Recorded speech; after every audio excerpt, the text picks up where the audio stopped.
자, 오늘 적폐들이 이명박 씨 집에 많이 들어갔더만요. 그 적폐 중에 적폐, 그 중에 가장 눈에 띄는 사람이 일단은 권성동이었어요. 저는 권성동 이름만 들으면 푸나님 목소리가 생각나요. 왜요? 어이 성동이. 그런 적폐들이 들어가서 뭐 한 숟갈씩 얻는 그런 거를 보면 정말 가증스럽더라고요. 그 이명박이 대통령 할 때 청와대에서 일했다는 사람들 뭐 비서실장 한다든지 이런 사람들이 거기 들어가는 거 보는데 사실은 면피용이죠. 본인들 입장에서 보면 이명박을 도와줄 수 있는 사람은 또 아니고 거기 등장하는 사람들은 이명박으로부터 공무원으로서 월급 받은 거 외에는 받은 게 별로 없어 보이는 사람들이에요. 그래서 잘 모르는 사람들. 그렇지. 다른 사람들은 이명박을 찾아가건 가서 오체 투지를 하든 크게 상관은 하지 않습니다. 그런데 이 권성동이라는 인간은 현직 법사위원장입니다. 현직 법사위원장이 검찰이 소환해서 조사하려는 피의자 집을 검찰 소환 당일날 방문한다는 거는요. 예전에를 보면 검찰을 압박하기 위한 기절한 한 수예요. 그렇게밖에 해석될 수가 없어요. 이번에도 명박을 꽂아주려고 그러나 봐요. 네, 좋은 감옥에다가. 법사위원장이 할 만한 짓이 아닌 거죠. 절대로 피의자 집에 찾아가서는 안 됩니다. 네, 법사위원장은. 진짜 무기님 한 짓이죠. 근데 그것도 맞는 말인데 그렇게 분석하자면 이런 것도 있죠. 권성동 자체가 지금 수사 받고 있잖아요. 검찰로부터. 근데 자기 지지자가 없어. 그러니까 어느 쪽이든 잘했건 못했건 간에 세력에 기대는 측면이 있는 거예요. 나도 당신들과 같은 한편에 있다는 그런 느낌을 주려고 하는 일종의 세력만 늘기가 아닐까 이런 생각도 좀 해봅니다. 그 오늘 사저를 방문했던 측근들은 좀 리스트업을 해놔야 될 것 같아요. 그 권성동, 김영우, 주호영 자유한국당 의원들과 맹형규 전 행안부 장관, 유우익 전 통일부 장관, 김효재 전 정무수석, 이동관 전 홍보수석, 임태희 전 비서실장, 이재호, 안경률, 최병국 전 의원, 김대식 여의도 연구원장. 그중에 지금 김용우 의원 이 사람이 누구냐면은 얼마 전까지 국방위원장 했던 사람이고 바른정당으로 갔다가 다시 돌아온 사람이거든요. 이 사람이 했던 말이 저는 가장 분노했어요. 문재인 정권은 사실 이 전 대통령을 검찰청 포토라인에 세우기 위해 쉼없이 달려왔다고 생각한다. 문재인 정권은 오늘 그 치졸한 꿈을 이뤘다. 치졸한이라는 말만 빼면 사실 우리 국민적 염원이었던 거는 사실이죠. 이게 예전에 그러니까 이명박 정권 당시에 낙검수 방송을 들을 때 우리가 되게 통쾌하고 감정적 카타르시스를 많이 느꼈었는데 그때 느꼈던 게 지금 돌아보면 이게 우리가 이명박을 이렇게 감옥에 넣을 수 있다, 처벌할 수 있다라는 희망에 찬 어떤 즐거움이었는지 그냥 막연하게 이런 걸 하면 좋겠다라는 그런 막연한 바람이었는지 그걸 다시 돌아보게 되더라고요. 그래서 그게 그게 바람이었든 우리가 강력한 희망이었든 그 당시 그 방송을 듣고 그 방송이 새날로 이어지고 10년 넘게 이렇게 이명박이 검찰청 포토라인에 서는 데까지 그 방송을 함께했던 그리고 새날과 함께했던 모든 사람들의 마음이 결과적으로 현실이 되는구나. 그런 데서 좀 약간의 좀 깊은 데서 오는 그렇죠. 감동 같은 게 있었어요. 그러니까 뭐 정치 보복이라는 프레임을 계속 가져가려고 하지만 그게 국민들 다수가 그렇게 생각하지 않는다면 이거는 이런 이야기가 반복될수록 그 세력들이 작아지는 그런 부분이라고 생각이 들고요. 그 이명박 측에 모인 사람들은 사실 알고 보면 다 이명박이랑 현직은 국회의원일지 몰라도 청와대에 있던 자기 참모들이거든요. 권성동도 뭐 청와대에서 그 당시에 일을 했다가 나중에 국회로 진출한 그런 케이스이기 때문에 거만거만한 애들이 모여가지고 저는 오히려 이렇게 더 많은 사람들이 왔다 가주면 훨씬 더 좋다. 그러니까 그 마차님 이야기처럼 명단이 바로 정리가 되는 이런 부분이고요. 명종님 말씀처럼 권성동이 거기 간 건 상당히 부적절하죠. 정동기가 변호사 하겠다는 거랑 똑같은 이야기예요. 자, 그래서 이명박이 9시 반에 들어가가지고요. 티타임이란 걸 가져요. 나는 진짜 아이스 카페라떼 큰 거 먹는 게 유일한 그런 느낌인데 20분 정도? 웬만큼 좀 알려진 사람이 들어가면 기본적으로 브리핑을 해주거든요. 저도 브리핑을 받았었어요. 이렇게 처음에 들어가니까 그 차 한 잔 내주면서 오늘 왜 불렀는지 질문을 할 내용은 이런 요지가 이렇고 그리고 이게 지금 그 수사하고 있는 사건 내용은 이렇다. 그리고 관련 법률은 이런 거고 하는 그런 것들을 다 설명을 해주더라고요. 그래서 9시 50분까지 티타임을 갖고 그 티타임이 어떤 차일까도 궁금하고요. 모든 디테일을 다 알고 싶어요. 코피. 난 녹차라고 봐요. 이명박이 커피를 마셔서는 그렇게 얼굴이 뺀질뺀질할 수가 없어. 9시 50분부터 한 10분까지 3시간 넘게 조사를 일단 마쳤다 그러는데 오전 동안의 조사는 대부분 다 그런 거였다 그럽니다. 가장 첫 번째 질문이 다스였대요. 근데 거의 대부분을 아니다, 아니라고.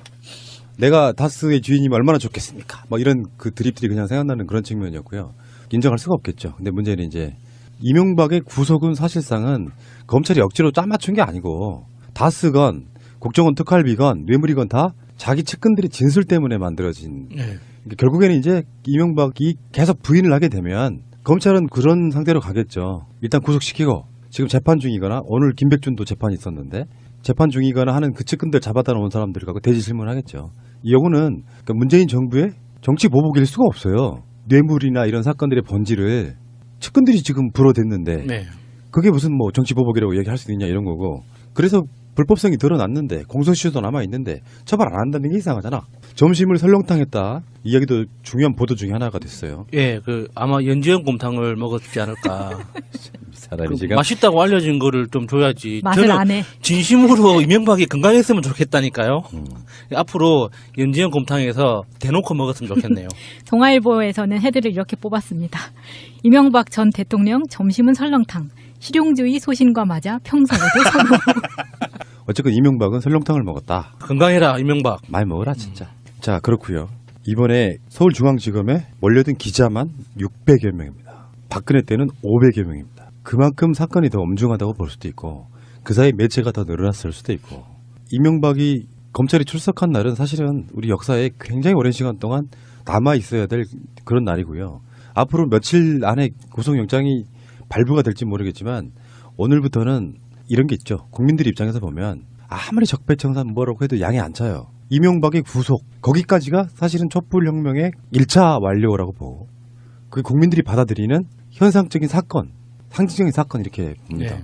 이명박의 지금 어떤 조사를 받고 있는지 혐의들 한번 볼게요. 뭐 이야기가 다 나왔지만요. 혐의가 큰 카테고리로 지금 한 6개 정도 되는데 첫 번째 국가정보원 특수활동비 17억 유용 의혹. 지금까지 밝혀진 것만. 김백준이 4억, 김희중 1억, 박재환 2억, 민간인 사찰 입막음 비용 5천, 청와대 불법 여론조사 비용 10억입니다.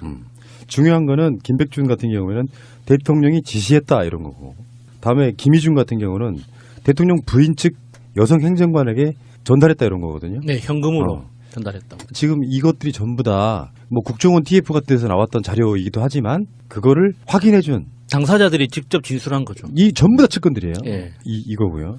자, 두 번째 카테고리로 가겠습니다. BBK 투자금 회수. 이건 이제 청와대에 있을 때 대통령이 직책을 이용했던 직권남용. 다음에 소송비 대납한 부분은 뇌물수수가 되겠죠. 네. 청와대가 투자금 회수 주도하고 김재수 전 LA 총영사 등 동원해서 직권남용으로 받은 금액이 140억, 삼성 투자금 회수 소송 비용 대납이 60억. 야수님? 예, 지금까지 밝혀진 것만 이런 거죠. 특히 김재수 전 LA 총영사 동원에 직권 남용을 해서 140억을 돌려받았는데 140억을 돌려받는 과정에 필요했던 소송 비용 60억을 삼성과 현대가 대납했다. 뭐 이런 거죠. 근데 결론은 여기서도 마찬가지로 이학수도 청와대가 요청했다 이렇게 이야기를 했고요. 자수서라는 용어가 또 회자됐던 그런 부분이고 김백준은 이것을 대통령에게 보고한 문건도 있다 이렇게 이야기를 했어요. 지금 이명박은 현재 자신의 측근들하고 싸워야 되는 그런 상황이에요. 자, 다음에 세 번째 카테고리는 다스 실소유주 및 경영 비리에 관련된 의혹입니다. 이건 이제 법률용어로는 횡령 또는 배임이겠죠. 경영진이 조성한 비자금이 300억, 이영배의 다스 협력사 자금이 90억, 이병모 다스 협력사 자금이 60억. 이제부터는 스케일이 엄청 커지는구나 아주. 이것도 진짜 글자 그대로 밝혀진 게 이 정도라고 할 수 있는 거죠. 보통 비자금이 푸나님 말씀하시는 것처럼 10분의 1 정도 밝혀지면 큰 거잖아요. 세 개 합치면 450억이네요. 예. 그래서 지금 조카 이동용 다스 부사장이 한 말은 이런 거예요. 아버지 이상은 회장의 자본은 우리 작은아버지 거다 이렇게 얘기했고요. 이병모 청계재단 사무국장은 도곡동 땅과 다스는 모두 이명박 거다 이렇게 이야기가 나왔기 때문에 여전히 자기 측근들과 싸워야 됩니다. 자, 네 번째 카테고리로 가겠습니다. 각종 차명재산 보유 의혹인데요. 이건 이제 법으로 따지면 부동산 실명법 위반이겠죠. 서울 도곡동 땅, 용산구 상가, 경기도 가평 별장, 부천시 공장부지 등 전국의 친인척 명의의 차명재산 보유. 의혹. 금액으로 추정하면 기천억이라고 표현할 수 있죠. 이것도 지금 예. 밝혀진 것만이잖아요. 예. 그래서 이상은은 뭐라고 그랬냐면 도곡동 땅의 매각 대금 중에서 상당은 동생 이명박한테 갔다 이렇게 이야기도 했고요. 누나의 아들이죠. 조카 김동혁 씨는 내가 상속받은 부동산은 이명박의 차명재산이다 이렇게까지 하겠습니다. 이거 뭐 문재인 대통령이나 조국 수석이나 임종석 실장이 한 말이 아니에요. 이명박에 가까운 사람들이 한 말입니다. 자, 다음에 5번째 카테고리 17대 대선 전후 광범위한 불법 자금 수수 의혹. 법으로는 뭐 당연히 뇌물수수겠죠. 이상득 전 의원 등 최측근 5명의 비밀 모임이 조직적으로 불법 자금을 조성했고 이팔성 전 우리금융지주 회장이 22억 5천만 원 그리고 기타 민간 수수 자금이 11억입니다. 야수님? 네, 지금까지 들킨 것만 이런 거. 예. 그렇죠. 예. 여기서 4위 이상주 씨가 기업들이 십시일반 도와준 돈이라 생각하고 받았다. 아이씨 무슨 거지 새끼도 아니고 십시일반 뭘 도와 지금. 십시일반 모아서 22억 5천만 원. 그리고 이상득도요 자금 받았다라고 시인을 한 부분이 있고요. 예. 자 6번째 카테고리는 뭐 지금까지 나온 범죄성에 비하면 아무것도 아니지만 우리는 잊을 수 없는 거죠. 기록물 관리법 위반. 영포빌딩 지하 다스 비밀창고에서 재임 시절 작성된 청와대 문건 무더기로 발견된 건입니다. 시간이 얼마나 걸릴지 모르겠어요. 방송하는 현재까지는 그게 어떻다라고 지금 뭐 간헐적으로 아마 검찰 쪽에서 기자들 쪽에 브리핑 비슷하게 하고 있는 것 같아요. 뭐 시간대별로라든지. 근데 지금 어떻게 될지 모르겠는데 방송에 나가는 시점을 지나서 방송이 처음으로 송출되는 시점보다 훨씬 더 후에 아마도 깊은 새벽 정도에 조사가 끝나지 않을까. 어쩌면 근데 반대가 될 수도 있지 않을까요? 네, 이명박이 지금까지 살아온 삶의 궤적을 돌아보면 법자거든요. 법무부가 키운 자식이라고 하잖아요. 그러니까 법자 수준이기 때문에 그 법률 상식, 법률 지식이 거의 검사급이라고 봐도 될 거예요. 자기가 저질렀던 그 범죄 행위에 대해서는 정말 그 박사급으로 그 법적 지식을 갖추고 있을 거기 때문에 무리해서 변호인단을 꾸리지 않았을 테고 자기가 감당해야 되는 게 어느 선까지인지는 이미 다 각오를 하고 들어간 게 아닐까. 그래서 일단은 마지막까지 최후 저항을 하다가 나중에 이제 재판이 시작되면은 조금씩 수정해 나가지 않을까 싶은 그런 생각도 들어요. 이 법자들의 그 법률 지식이라는 게 굉장히 무섭더라고요. 반 변호사 이런 느낌일 수도 네. 있고요.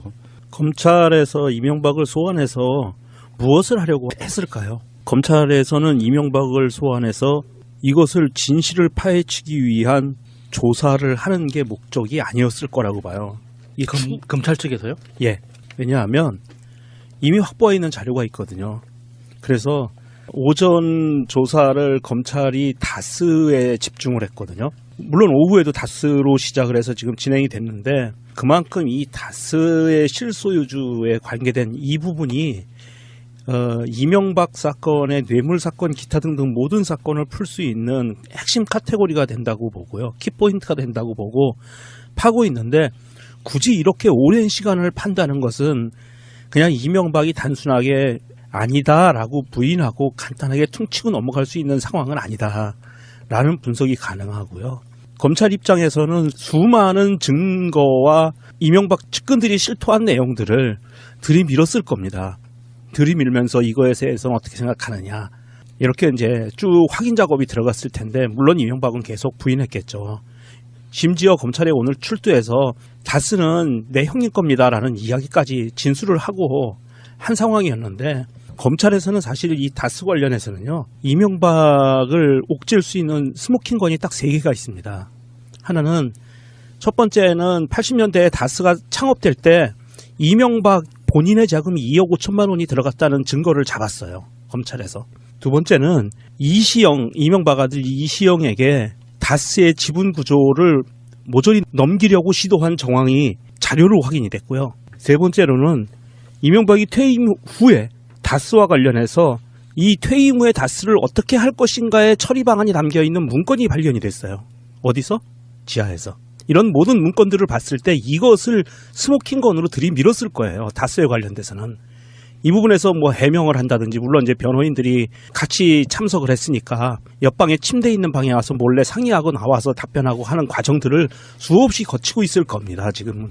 그래서 이명박은 이것을 방어하기 위해서 여러 가지 수를 쓸 텐데 사실 검찰이 갖고 있는 이 스모킹건까지 안 가더라도 정황 증거와 이 측근들이 토설한 내용들만 갖고도 이명박은 그냥 아닙니다라고 하면 바로 구속으로 가는 지름길밖에 더 이상은 없는 것 같아요. 그러니까 뭐 의혹이라면 의혹이고 심증이라면 심증인데 지금까지 언론에 밝혀진 게 다라고 생각하진 않아요. 결정적인 게 있을 거예요. 다 밝히면 전략을 노출하는 거나 그렇죠. 다름이 없는 거거든요. 그게 대표적으로 영포 빌딩 같은 데서 나왔을 거라고 보는 거고. 국민들 다수가 그렇게 생각하지 않는다면 이거는 이런 이야기가 반복될수록 그 세력들이 작아지는 그런 부분이라고 생각이 들고요. 그 이명박 측에 모인 사람들은 사실 알고 보면 다 이명박이랑 현직은 국회의원일지 몰라도 청와대에 있던 자기 참모들이거든요. 네. 권성동도 뭐 청와대에서 그 당시에 일을 했다가 나중에 국회로 진출한 그런 케이스이기 때문에 거만거만한 애들이 모여가지고 저는 오히려 이렇게 더 많은 사람들이 왔다 가주면 훨씬 더 좋다. 그러니까 그 마차님 이야기처럼 명단이 바로 정리가 되는 예. 이런 부분이고요. 명동님 말씀처럼 권성동이 거기 간 건 상당히 부적절하죠. 정동기가 변호사 하겠다는 거랑 똑같은 이야기예요. 자, 그래서 이명박이 9시 반에 들어가가지고요. 티타임이란 걸 가져요. 나는 진짜 아이스 카페라떼 큰 거 먹는 게 이런 그런 느낌인데 20분 정도? 웬만큼 좀 알려진 사람이 들어가면 기본적으로 브리핑을 해주거든요. 저도 브리핑을 받았었어요. 이렇게 처음에 들어가니까 그 차 한 잔 내주면서 오늘 왜 불렀는지 질문을 할 내용은 이런 요지가 이렇고 그리고 이게 지금 그 수사하고 있는 사건 내용은 이렇다. 그리고 관련 법률은 이런 거고 하는 그런 것들을 다 설명을 해주더라고요. 그래서 9시 50분까지 티타임을 갖고 그 티타임이 어떤 차일까도 궁금하고요. 모든 디테일을 다 알고 싶어. 코피. 커피? 난 녹차라고 봐요. 네. 이명박이 커피를 마셔서는 그렇게 얼굴이 뺀질뺀질할 수가 없어. 9시 50분부터 한 10분까지 3시간 넘게 조사를 네. 일단 마쳤다 그러는데 오전 동안의 조사는 대부분 다 그런 거였다 그럽니다. 가장 첫 번째 질문이 다스였대요. 근데 거의 대부분을 아니다. 아니라고. 내가 다스의 주인이면 얼마나 좋겠습니까? 뭐 이런 그 드립들이 그냥 생각나는 그런 측면이었고요. 인정할 수가 없겠죠. 근데 문제는 이제 이명박의 구속은 사실상은 검찰이 억지로 짜맞춘 게 아니고 다스건 국정원 특활비건 뇌물이건 다 자기 측근들의 진술 때문에 만들어진 네. 결국에는 이제 이명박이 계속 부인을 하게 되면 검찰은 그런 상태로 가겠죠. 일단 구속시키고 지금 재판 중이거나 오늘 김백준도 재판이 있었는데 재판 중이거나 하는 그 측근들 잡아다 놓은 사람들 갖고 대지 질문하겠죠. 이 경우는 그러니까 문재인 정부의 정치 보복일 수가 없어요. 뇌물이나 이런 사건들의 번지를 해왔다고 생각한다. 문재인 정권은 오늘 그 치졸한 꿈을 이뤘다. 치졸한이라는 말만 빼면 사실 우리 국민적 염원이었던 거는 사실이죠. 이게 예전에 그러니까 이명박 정권 당시에 낙검수 방송을 들을 때 우리가 되게 통쾌하고 감정적 카타르시스를 많이 느꼈었는데 그때 느꼈던 게 지금 돌아보면 이게 우리가 이명박을 이렇게 감옥에 넣을 수 있다, 처벌할 수 있다라는 희망에 찬 어떤 즐거움이었는지 그냥 막연하게 이런 걸 하면 좋겠다라는 그런 막연한 바람이었는지 그걸 다시 돌아보게 되더라고요.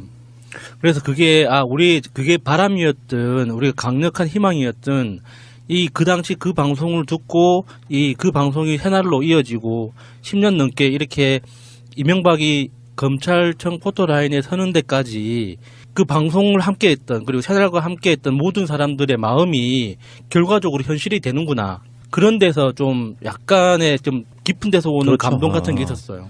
그러니까 뭐 정치 보복이라는 프레임을 계속 가져가려고 하지만 그게 자 오늘 적폐들이 이명박 씨 집에 많이 들어갔더만요. 그 적폐 중에 적폐. 난 그 중에 가장 눈에 띄는 사람이 일단은 권성동이었어요. 저는 권성동 이름만 들으면 푸나님 목소리가 생각나요. 왜요? 어이 성동이. 그런 적폐들이 들어가서 뭐 한 숟갈씩 얻는 그런 거를 보면 정말 가증스럽더라고요. 그 이명박이 대통령 할 때 청와대에서 일했다는 사람들 뭐 비서실장 한다든지 이런 사람들이 거기 들어가는 거 보는데 사실은 면피용이죠. 본인들 입장에서 보면 이명박을 도와줄 수 있는 사람은 또 아니고 거기 등장하는 사람들은 이명박으로부터 공무원으로서 월급 받은 거 외에는 받은 게 별로 없어 보이는 사람들이에요. 그래서 잘 모르는 사람들. 그렇지. 다른 사람들은 이명박을 찾아가건 가서 오체 투지를 하든 크게 상관은 하지 않습니다. 그런데 이 권성동이라는 인간은 현직 법사위원장입니다. 현직 법사위원장이 검찰이 소환해서 조사하려는 피의자 집을 검찰 소환 당일날 방문한다는 거는요. 예전에를 보면 검찰을 압박하기 위한 치졸한 한 수예요. 그렇게밖에 해석될 수가 없어요. 이번에도 명박을 꽂아주려고 그러나 봐요. 네, 좋은 감옥에다가. 법사위원장이 할 만한 짓이 아닌 거죠. 절대로 피의자 집에 찾아가서는 안 됩니다. 네, 법사위원장은. 진짜 무기님한 짓이죠. 근데 그것도 맞는 말인데 그렇게 분석하자면 이런 것도 있죠. 권성동 자체가 지금 수사 받고 있잖아요. 검찰로부터. 근데 자기 지지자가 없어. 그러니까 어느 쪽이든 잘했건 못했건 간에 세력에 기대는 측면이 있는 거예요. 나도 당신들과 같은 한편에 있다는 그런 느낌을 주려고 하는 일종의 세력만 늘기가 아닐까 이런 생각도 좀 해봅니다. 오늘 사저를 방문했던 측근들은 좀 리스트업을 해놔야 될 것 같아요. 권성동, 김영우, 주호영 자유한국당 의원들과 맹형규 전 행안부 장관, 유우익 전 통일부 장관, 김효재 전 정무수석, 이동관 전 홍보수석, 임태희 전 비서실장, 이재호, 안경률, 최병국 전 의원, 김대식 여의도 연구원장. 그중에 지금 김용우 의원 이 사람이 누구냐면은 얼마 전까지 국방위원장 했던 사람이고 바른정당으로 갔다가 다시 돌아온 사람이거든요. 이 사람이 했던 말이 저는 가장 분노했어요. 문재인 정권은 사실 이 전 대통령을 검찰청 포토라인에 세우기 위해 쉼없이